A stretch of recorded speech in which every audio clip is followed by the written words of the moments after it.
नमस्कार दोस्तों, मेरा नाम है विमल सिंह। बालाजी स्टडी अड्डा में आपका स्वागत है। जूनियर सपाटेट को फिर से हम कंटिन्यू कर रहे हैं। इससे पहले हम साइंस का अगर आप देखेंगे तो सभी chapter wise already classes wise जितना भी कोर्स में सारी चीजें देख चुके हैं। यदि आपने नहीं देखी हो तो प्लेलिस्ट में जाकर आप जो है वो देख सकते हैं। जितने भी आप चैप्टर देख रहे हैं यहाँ पर सभी हम जो है करा चुके हैं, जितना भी कुछ आपके कोर्स में है। ये सारी चीजें साइंस की हैं। अगर बात करें सोशल साइंस की तो ये भी आप देखेंगे तो सामाजिक अध्ययन भी आपको चैप्टर वाइज ये सारी चीजें प्लेलिस्ट में मिल जाएंगी, जिसमें वैदिक साहित्य, हड़प्पा सभ्यता, ये सारी चीजें हमने कराई हैं। पहला जो आपका पेपर है, जो कि सभी के लिए कॉमन पेपर है 50 नंबर का, उसका जो टॉपिक है अलग अलग वो हम स्टार्ट कर रहे हैं, जिसमें भारत का इतिहास जो आपका टॉपिक है उस पर बेस्ड आज हम प्रश्न जो है वो देखेंगे। टोटल 20 प्रश्न देखेंगे और एक प्रश्न लास्ट में हम आपसे भी पूछेंगे। चलिए शुरू करते हैं प्रश्न नंबर जो है वो 1 से। सबसे पहला प्रश्न है कि हड़प्पा सभ्यता का सर्वाधिक जो मान्यता प्राप्त काल है वो जो है कब से कब तक का है। तो बताइए इन चार ऑप्शन में से कौन सा सही होगा। 2800 ईसा पूर्व से 2000 ईसा पूर्व, 2500 ईसा पूर्व से 1750 ईसा पूर्व, 3500 ईसा पूर्व से 1800 ईसा पूर्व, या निश्चित नहीं हो सकता। आंसर की बात करते हैं तो बी वाला आपका ऑप्शन यहाँ पर 2500 ईसा पूर्व से 1750 ईसा पूर्व बिल्कुल सही होगा। और ये जो आपका मान्यता प्राप्त काल है, ये रेडियो कार्बन डेटिंग, ये आप नाम ध्यान रख सकते हैं, रेडियो कार्बन डेटिंग, इसके अनुसार जो है सबसे मान्यता प्राप्त काल के रूप में जाना जाता है। सबसे कहने का मतलब ये है क्योंकि और भी आपके काल हैं, इसी को ही अलग अलग डिवीजन भी किया गया है। जैसे कि आपका पूर्व सभ्यता, जो पूर्व हड़प्पा सभ्यता है वो आपका 5500 ईसा पूर्व से 2500 ईसा पूर्व तक रहता है। आरंभिक हड़प्पा सभ्यता 3500 से 2500 ईसा पूर्व रहता है। विकसित जो हड़प्पा सभ्यता है वो 2500 ईसा पूर्व से 1750। तो जो विकसित है उसी को ही जो है रेडियो कार्बन डेटिंग के अनुसार सबसे ज्यादा मान्यता प्राप्त काल कहा जाता है। इसीलिए हड़प्पा सभ्यता का सर्वाधिक मान्यता प्राप्त काल, यही आपका ऑप्शन सही हो जाएगा। दूसरा प्रश्न है सिंधु घाटी की सभ्यता निम्नलिखित में से किस सभ्यता के समकालीन नहीं थी, आपको बताना है। मिस्र की सभ्यता, मेसोपोटामिया की सभ्यता, चीन की सभ्यता, या फिर क्रीट की जो है वो सभ्यता। आंसर की बात करते हैं ऑप्शन एबीसीडी में तो आपका क्रीट की सभ्यता जो है इसके समकालीन जो है वो नहीं थी। बाकी मिस्र की सभ्यता, मेसोपोटामिया और चाइना चीन की सभ्यता, ये सभी सिंधु घाटी सभ्यता के समकालीन जो है वो थी। तीसरा प्रश्न आपका है कि सिंधु घाटी जो सभ्यता है उसके लोगों का मुख्य व्यवसाय जो है वो क्या था। चार ऑप्शन है, व्यापार था, या फिर पशुपालन था, या फिर शिकार था, या फिर कृषि था। तो चार ऑप्शन है, बताइए इनमें से कौन सा सही होगा। तो सिंधु घाटी सभ्यता के जो लोग हैं उनका मुख्य व्यवसाय जो है वो व्यापार होता था। पहले वस्तु विनिमय चलता था, जैसे आप अभी कोई चीज खरीदते हैं, पैसे देते हैं, पहले वस्तुओं के बदले वस्तुएं दी जाती थी। तो उससे भी आप व्यापार को थोड़ा सा क्लिक कर सकते हैं, याद रख सकते हैं। जो इसकी पुष्टि होती है कि मुख्य व्यवसाय व्यापार था, ये कहाँ से होती है, तो हड़प्पा, मोहनजोदाड़ो और लोथल में पाए जाने वाले बड़े बड़े अनाज के कोठरी टाइप की होती थी, उनसे जो है ये जानकारी हमें जो है वो मिलती है। और साथ ही साथ मुहरे जो है वो मिली थी, लिपि जो है वो मिली थी, मानकीकृत उस समय जो माप तौल के लिए यूज किए जाते थे उसके अस्तित्व मिले थे, उससे भी व्यापार का पता चलता है। चौथा प्रश्न है कि जैन परंपरा के अनुसार जैन धर्म में कुल कितने जो है वो तीर्थकर हुए। तो बताइए इन चार ऑप्शन में से कौन सा सही होगा। आंसर की बात करते हैं ऑप्शन एबीसीडी में तो कुल 24 तीर्थकर जो है वो हुए।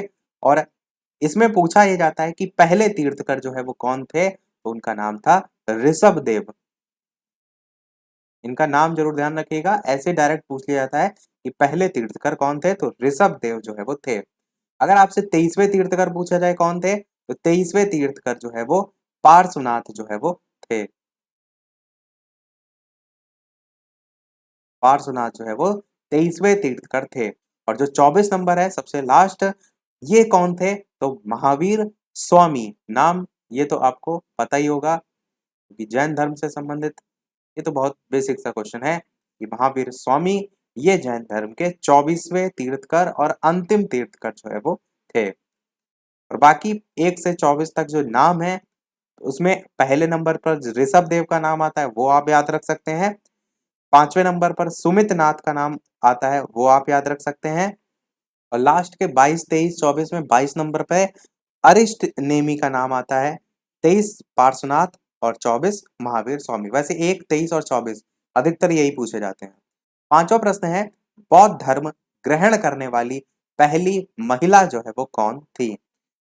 यशोधरा, महामाया, महाप्रजापति, गौतमी या फिर बिंबा? बताइए इनमें से कौन सा सही होगा।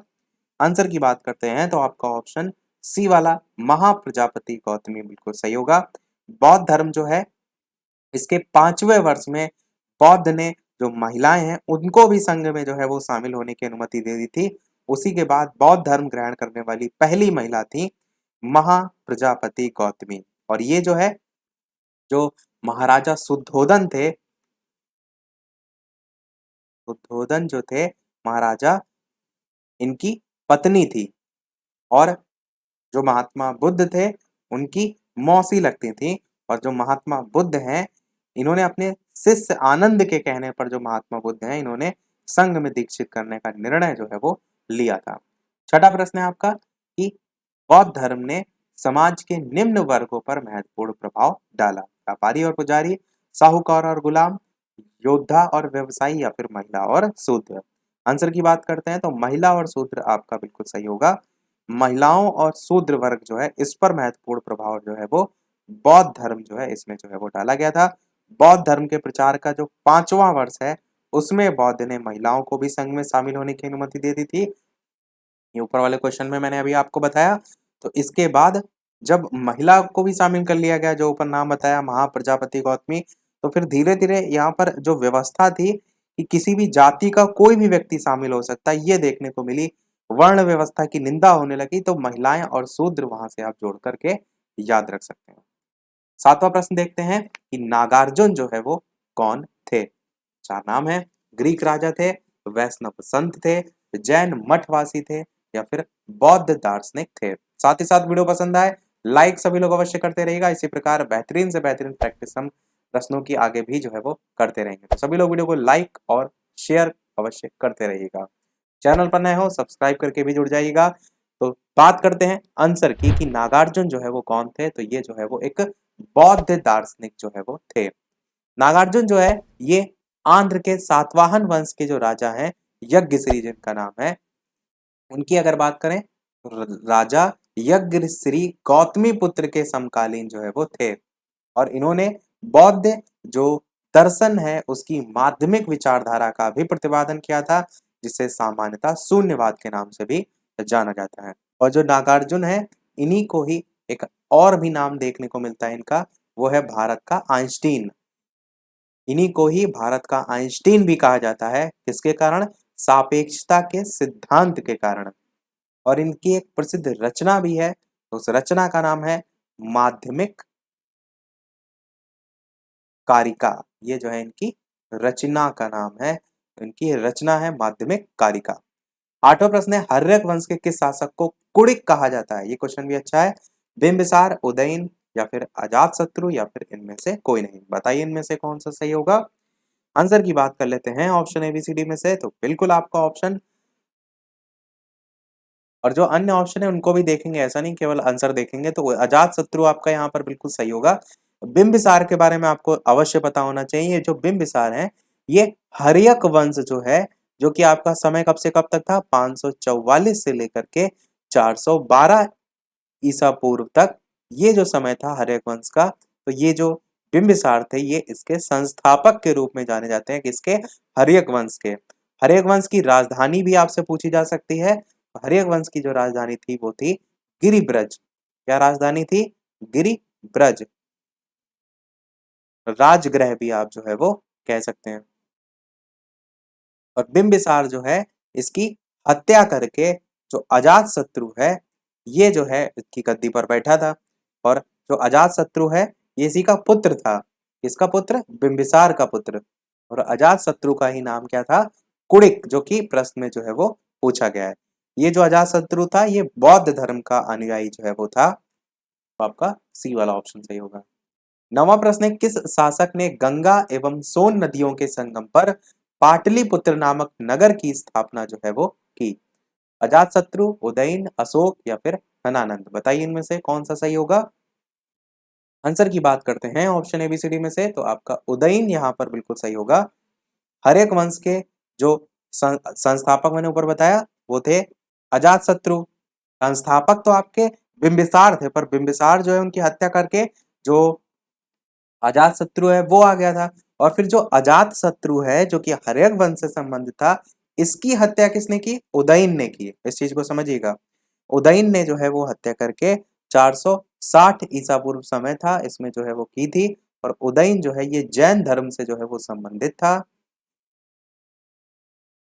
या जैन धर्म का अनुयायी था, ऐसे भी याद रख सकते हैं। और उदयन जो है इसने ही गंगा और सोन नदियों के संगम पर पाटलिपुत्र नामक जो नगर है इसकी स्थापना जो है वो की थी। तो यही आपका सही हो जाएगा।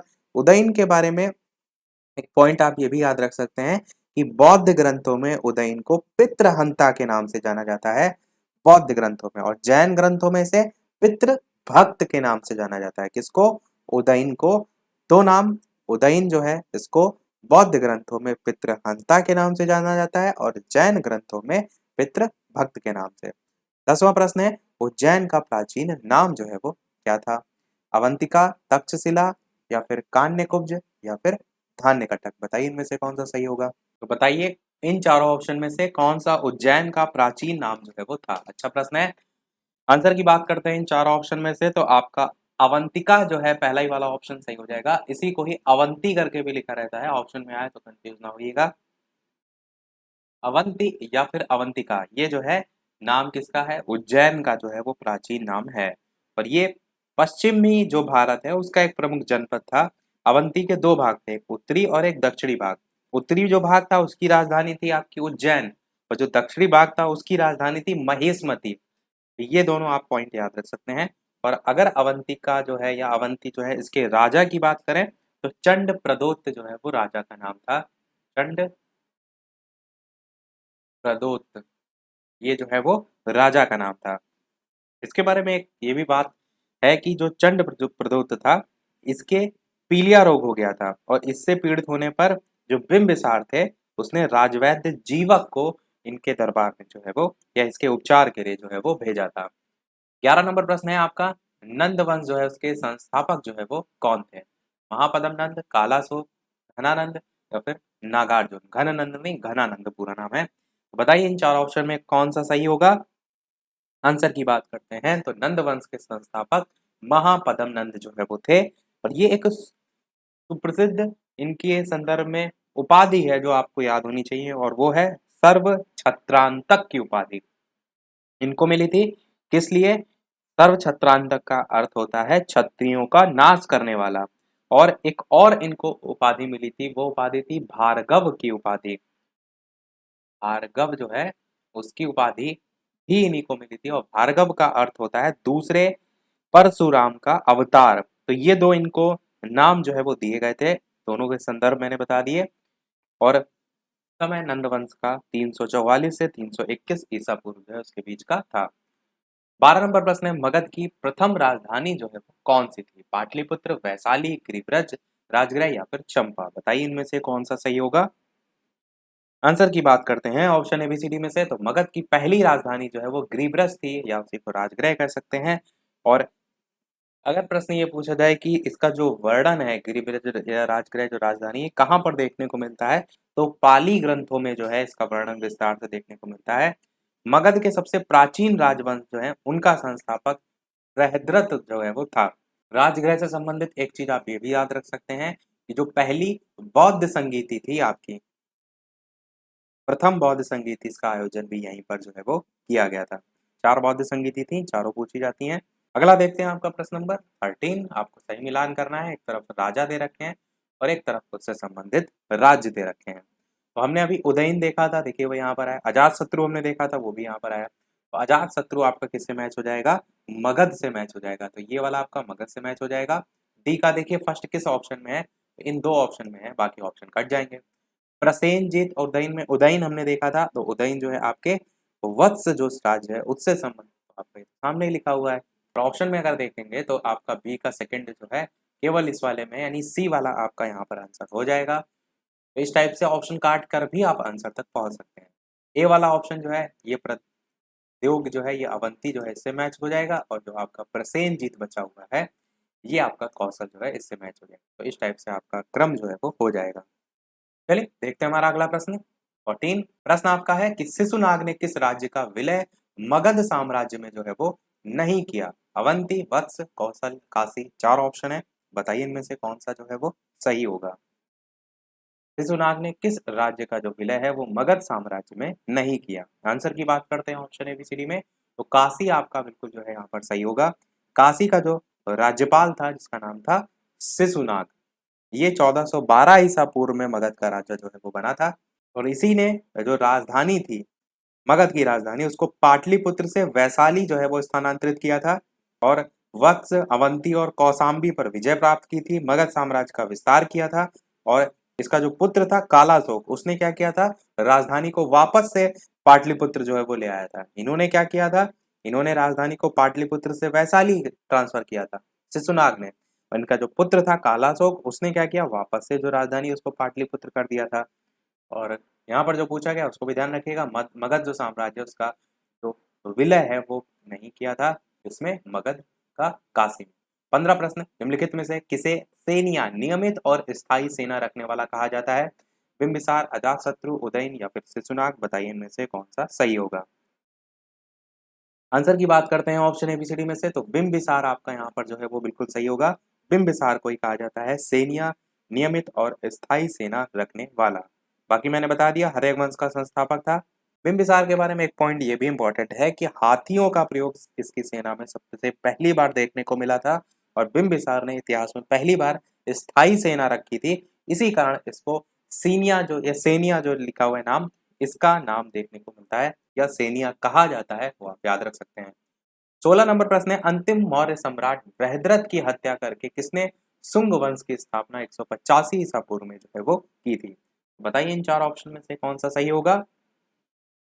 आंसर की बात करते हैं तो आपका पहला ही ऑप्शन यहाँ पर पुष्यमित्र जो है वो बिल्कुल सही होगा। हर्षचरित के अनुसार जो अंतिम मौर्य सम्राट थे बृहद्रथ, एक तो क्वेश्चन यही पूछा जाता है अंतिम मौर्य सम्राट थे कौन, तो नाम ध्यान रखिएगा बृहद्रथ। और किसके अनुसार, हर्षचरित के अनुसार जो बृहद्रथ हैं इसकी हत्या करके जो पुष्यमित्र शुंग है, पूरा नाम है पुष्यमित्र शुंग, इन्होंने क्या किया था 185 ईसा पूर्व में, यहाँ पर जो प्रश्न में टाइम लिखा हुआ है इसमें शुंग वंश की स्थापना जो है वो की थी। किसने की थी, पुष्यमित्र शुंग ने शुंग वंश की स्थापना की थी। इसको अंतिम मौर्य सम्राट बृहद्रथ जो है उसकी हत्या करके। अगला देखते हैं आपका 17 नंबर प्रश्न कि जो सातवाहन है उन्होंने पहले स्थानीय अधिकारियों के रूप में काम किया था, नंदों के अधीन, मौर्यों के अधीन, चोलों के अधीन या फिर चेरों के अधीन, बताइए इनमें से कौन सा सही होगा। आंसर की बात करते हैं तो आपका बी वाला ऑप्शन मौर्यों के अधीन जो है वो बिल्कुल सही होगा। मौर्यों के अधीन काम किया था। जो सातवाहन है उनके पूर्वज मौर्यों के सामंत थे। और जो सातवाहन है इनकी जो राजधानी थी वो पैठन या प्रतिष्ठान थी। एक क्वेश्चन ये भी पूछा जाता है कि इनके पहले इस वंश के प्रथम शासक कौन थे, तो सिमुक थे पहले शासक, वो भी आप याद रख सकते हैं। अगला प्रश्न 18 है, पुरुषपुर निम्नलिखित में से किसका जो है वो दूसरा नाम है? पटना का है, पाटलिपुत्र का है, पेशावर का है या फिर पंजाब का है, बताइए इन 4 ऑप्शन में से कौन सा सही होगा। आंसर की बात करते हैं इन चारों ऑप्शन में, तो सी वाला आपका पेशावर जो है वो बिल्कुल सही होगा। पुरुषपुर पेशावर का प्राचीन नाम है। और जो कुषाण वंश के शासक थे जिनका नाम है कनिष्क, ये जो है इनको भी आप इसी से जोड़कर याद रखिए कि कनिष्क की राजधानी भी जो है वो थी, कुषाण वंश के जो शासक कनिष्क थे इनकी राजधानी भी थी। और कनिष्क की अगर दूसरी राजधानी आपसे पूछी जाए तो आपकी कनिष्क की दूसरी राजधानी जो है वो मथुरा जो है वो थी। कनिष्क का जो काल था वो कब से कब तक था, तो 78 ईस्वी से लेकर के 105 ईस्वी तक जो है ये समय माना जाता है कनिष्क का काल। और एक पॉइंट ये भी याद रख सकते हैं कि जो कनिष्क था इसने अपनी राजधानी जो पुरुषपुर थी जिसका नाम पेशावर था, इसी में 400 फुट ऊंचा और 13 मंजिली टावर भी जो है इसने बनवाया था। हो सकता है डायरेक्ट पूछ लिया जाए किसने बनवाया था, तो कनिष्क ने बनवाया था। सेकंड लास्ट प्रश्न है आपका, स्टार्टिंग मैंने बताया था 20 प्रश्न तक हम देखेंगे। 19 प्रश्न है कि चरक किसके राज चिकित्सक थे? ये आपका इंपॉर्टेंट क्वेश्चन है। हर्ष के या फिर चंद्रगुप्त मौर्य के, अशोक के या फिर कनिष्क के, बताइए इनमें से कौन सा सही होगा। आंसर की बात करते हैं तो कनिष्क जो है बिल्कुल सही हो जाएगा। चरक जो है वो कनिष्क के राज चिकित्सक थे। और ये जो है कनिष्क के शासनकाल के बहुत प्रसिद्ध चिकित्सक थे, इसीलिए मैंने कहा इंपॉर्टेंट क्वेश्चन है, याद रखिएगा। इन्होंने चरक संहिता नामक आयुर्वेद ग्रंथ की भी रचना की है। ये चरक संहिता भी बहुत पूछा जाता है, चरक संहिता, ये भी आप ध्यान रखिएगा। चरक जो है इनको आधुनिक चिकित्सा विज्ञान का पितामह के नाम से भी जो है वो जाना जाता है, आधुनिक चिकित्सा विज्ञान का पितामह। देखते हैं हमारा अगला और इस वीडियो का लास्ट प्रश्न, इसके बाद एक प्रश्न हम आपसे भी पूछेंगे, जैसे कि सभी वीडियो में हम आपसे एक ना एक प्रश्न पूछते हैं। पर इस प्रश्न को देखने से पहले वीडियो अभी तक आपने लाइक ना किया हो, सभी लोग वीडियो को लाइक भी करते रहिएगा, चैनल बनाए हो सब्सक्राइब करके अवश्य जुड़ जाइएगा, ताकि कोई भी वीडियो आगे आए तो आपसे मिस बिल्कुल भी ना हो। साथ ही साथ टेलीग्राम चैनल से जो भी ना जुड़े हो, लिंक आपको डिस्क्रिप्शन में मिल जाएगी, डायरेक्ट भी बालाजी स्टडी अड्डा सर्च करके जुड़ सकते हैं। 20 नंबर प्रश्न कह रहा है, निम्नलिखित में से कनिष्क के समकालीन कौन थे? 4 ऑप्शन में अलग अलग 3-3 करके नाम दे रखे हैं, कंबन, बाणभट्ट, अश्वघोष, नागार्जुन, अश्वघोष, वसुमित्र। अश्वघोष, कालिदास, बाणभट्ट, कालिदास, कंबन, वसुमित्र, बता दीजिए इनमें से कौन सा सही होगा। तो चलिए आंसर की बात करते हैं, तो आपका नागार्जुन, अश्वघोष, वसुमित्र, बी वाला आपका ऑप्शन बिल्कुल जो है वो सही होगा। अश्वघोष जो थे, ये जो है जो कनिष्क हैं उनके राज कवि थे। इनको जो है कनिष्क ने पाटलिपुत्र पर अधिकार करके जो है वो प्राप्त किया था। अश्वघोष ऐसे आप याद रखेंगे। जो अश्वघोष है इन्होंने बौद्धों की रामायण बुद्ध चरित, आपने अवश्य सुना होगा नाम, पूछा जाता है, तो उसकी रचना जो है वो की थी। रचना बहुत पूछी जाती है, याद जरूर रखिएगा, कौन सी? बुद्ध चरित। ये जो बुद्ध चरित है इसे क्या कहते हैं? बौद्धों का रामायण, बौद्धों की रामायण। वसुमित्र का नाम आपने देखा होगा, जो चौथी बौद्ध संगीति आपकी हुई थी उसमें देखने को मिलता है। वसुमित्र ने चौथी बौद्ध संगीति की अध्यक्षता की थी। नागार्जुन जो है, ये भी क्वेश्चन ऊपर आया था, इनको भारत का आइंस्टीन कहा जाता है, मैंने बताया। इन्होंने अपनी पुस्तक जो थी उसमें माध्यमिक सूत्र में सापेक्षता का सिद्धांत प्रस्तुत किया था, वो भी मैंने ऊपर अभी आपको बता दिया था। तो उम्मीद करते हैं प्रश्न आपके हेल्पफुल होंगे, ऐसे प्रश्न धीरे धीरे और हम बढ़ाएंगे। और लाइव टाइमिंग आपकी शाम के 8 बजे, तो लाइव आकर भी वीडियो आप देख सकते हैं, प्रश्नों की प्रैक्टिस कर सकते हैं। अब एक प्रश्न आपके लिए भी, जिसका आंसर आपको वीडियो के मेन कमेंट में टाइप करके बताना है, जैसे कि सभी वीडियो में हम आपसे एक ना एक प्रश्न पूछते हैं। तो प्रश्न आपके लिए है कि अजंता जो कलाकृतियां हैं वो किससे संबंधित हैं? हड़प्पा काल से, या फिर मौर्य काल से, या फिर बुद्ध काल से, या फिर गुप्त काल से? अपना आंसर वीडियो के मेन कमेंट में टाइप करके बताइएगा। इन चारों ऑप्शन में से ऑप्शन ABCD में से कौन सा जो है वो सही होगा। बाकी स्टार्टिंग मैंने आपको प्लेलिस्ट में दिखा दिया था कि सारी चीजें हम एक करा चुके हैं कोर्स के हिसाब से। एक जो स्टार्टिंग है 50 नंबर का पेपर है ना, उसके हम मिक्स क्वेश्चन करा रहे हैं, जो कि सभी के लिए कॉमन है। तो उसके लिए आप प्रैक्टिस जो है हम आपको करा रहे हैं। तो आज के वीडियो में फिर इतना ही रखते हैं, मिलते हैं अगले वीडियो में कुछ नए प्रश्नों के साथ, नए टॉपिक के साथ। तब तक के लिए नमस्कार, जय हिंद।